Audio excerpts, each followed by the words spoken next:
One sunny morning in Colombia, the Madrigal family woke up to something strange. Their magical house, Casita, was covered in thick ice. "What's happening?" Mirabel shouted as she touched the icy walls.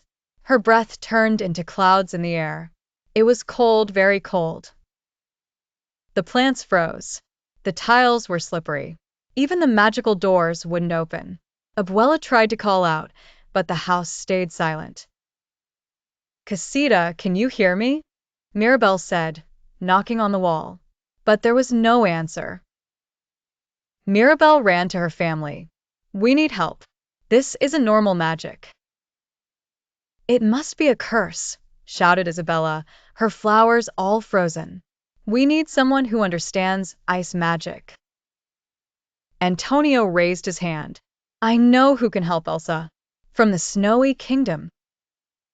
Mirabel packed a bag, put on a warm poncho, and set off on a magical journey to find Queen Elsa of Arendelle. With help from Antonio's toucan and a flying condor, Mirabel flew over oceans and mountains. She reached Arendelle, where everything sparkled with soft snow, but the cold felt peaceful, not scary. Elsa welcomed her with a smile. "I felt something unusual in the magic winds," Elsa said. "Tell me everything." Mirabel told her about the frozen casita, the silence, and how the house didn't respond anymore. Elsa nodded. "This sounds like wild magic, ice magic without control. I'll come with you." Together, Elsa and Mirabel rode the wind back to the Encanto. When they arrived, the house was now surrounded by a thick glacier. "This is strong magic," Elsa said, touching the ice. "But it's not mine. It's older, wild." Mirabel walked up to the front door and whispered, "Casita, we're here to help you." Suddenly, a cold wind blew from the mountains. Snowflakes danced around them, forming shapes of people from the past. "Those are our ancestors," said Abuela, gasping. "They're frozen in memory." Elsa closed her eyes and listened. The ice is holding on to pain. Someone in this family had sadness that was never healed. Mirabel thought deeply. Maybe it was Bruno. He hid for years. Maybe the house still remembers that pain. Elsa gently waved her hands, sending warm magic into the air. "We need to warm the heart of the house, not just melt the ice." Mirabel gathered the whole family. "We must speak our hearts to Casita.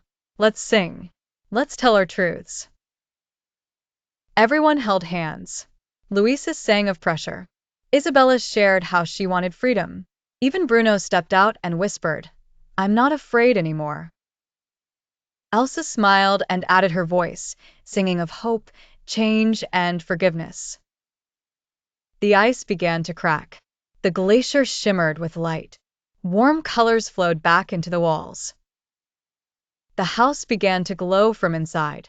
Casita shook gently, and tiles danced once again. A magical golden light burst from the chimney, melting the last of the frost. "Casita is alive again," Mirabel cried with joy. The doors opened, and the walls hummed with music. Elsa hugged Mirabel. "You helped your family heal. Magic begins in the heart." Abuela looked at Elsa with thanks. "You reminded us that even strong houses need warmth and love." That night, the family danced under the stars.